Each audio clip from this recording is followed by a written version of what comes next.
Day one of NHL free agency has come to a close. At least I think it's come to a close. I think I can go to bed and there won't be any more transactions across the league. Hopefully, fingers crossed that there aren't any more transactions after this on day number one. But for now, we're going to assume that the transactions are all done. We are going to crown our winners and our losers. If you want the link to the losers episode, that is in the description right now. But you are here right now for the winners list, so I am going to give that to you. And we are starting with the Vancouver Canucks. We are going to Western Canada because I think the Vancouver Canucks deserve credit for getting this darn good Brock Boeser deal done. $7.25 million for 7 years for Brock Boeser is a fantastic deal because I believed, and I think you all out there believe, that Brock Boeser was going to sign for like $8 million, $8.5 million, and as names started to come off the board slowly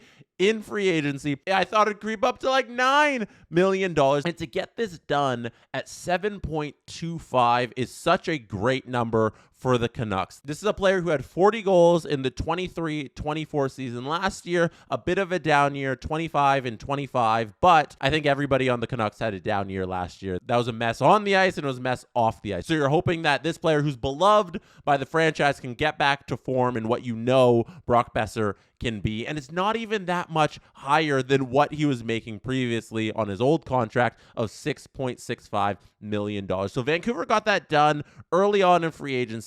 Their assistant captain signed, and then they added Connor Garland as well before that. Connor Garland on a 6-year deal, $6 million.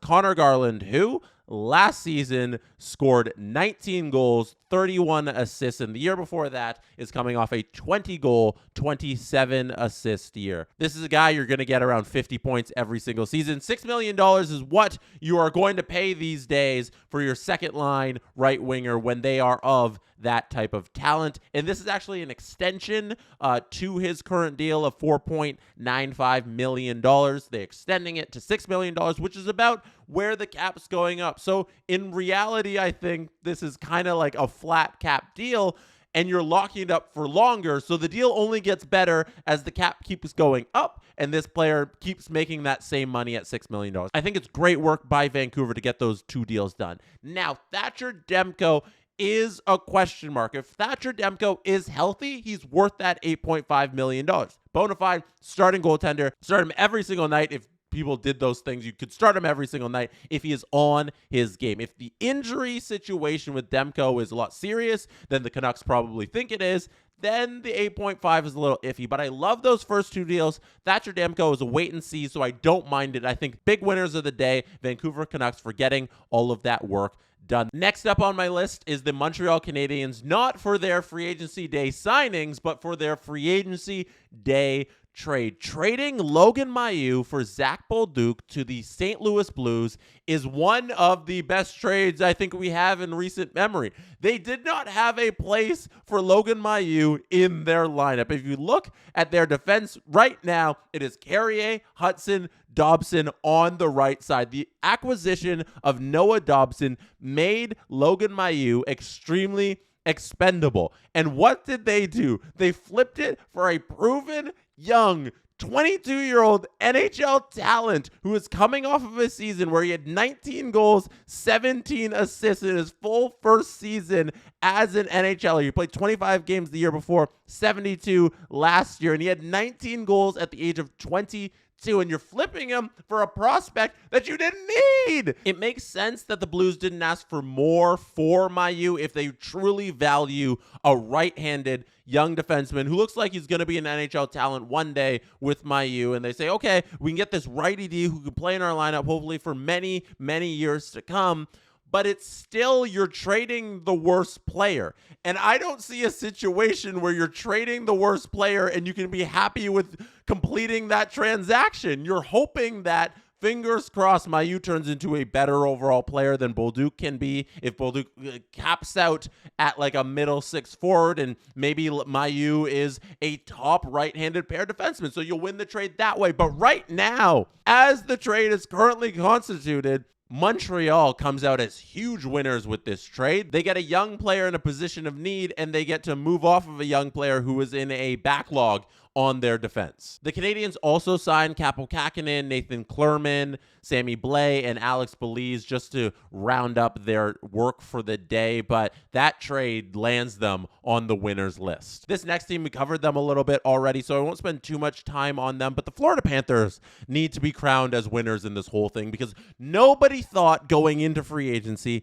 that they could keep the band together. And what have they done but re-sign literally everybody to incredible deals? They've kept Brad Marchand on the roster at $5.25 million. They keep Aaron Ekblad on the roster at $6.1 million. They lose Nate Schmidt, who was expendable to them because they have Balinskis, and they re-sign Tommy Nosek. Now, they do have to figure out what they're doing with Sam Oskevich. He needs a new contract. He is an RFA, so that is something they need to figure out. But everything else, look at this forward group. It is just the championship forward group. Everything is the same. Their salary cap is a little tight. They're actually over the cap by $2 million.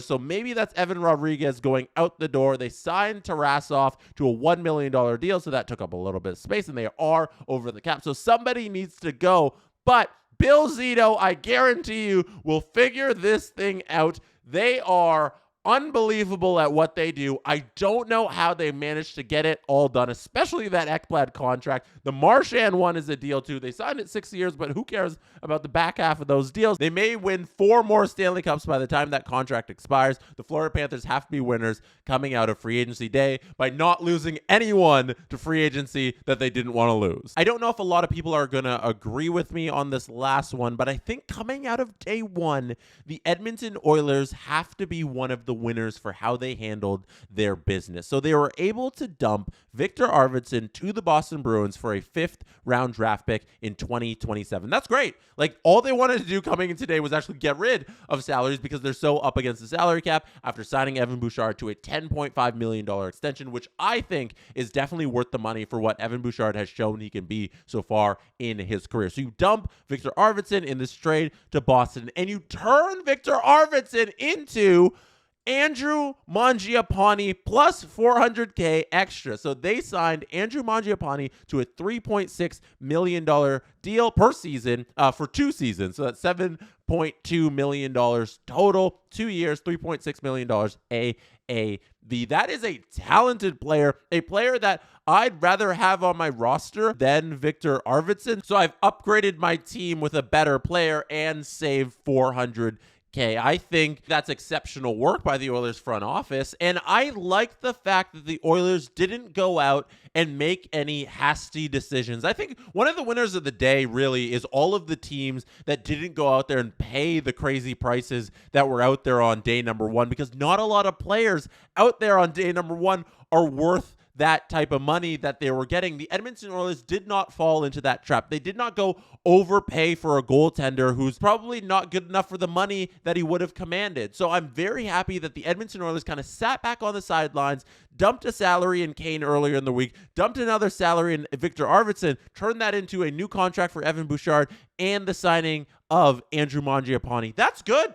That is a good couple days leading up to free agency and on free agency day. Edmonton Oilers, you make my winners list. Let me know who your winners are from day 1 of NHL free agency. Don't forget to check out my losers episode as well. Thank you for being here. You could have been anywhere in the world, but you chose to be watching or listening right now, and I appreciate you. Leave your comment on the Jesse Blake Sports Report YouTube channel under this video. Zachary Jones signing for $900K in Buffalo for 1 year, I hope is the final deal of the night. We will see. I probably won't be awake. If there is anything more, we'll catch it in the morning. Good night from Toronto.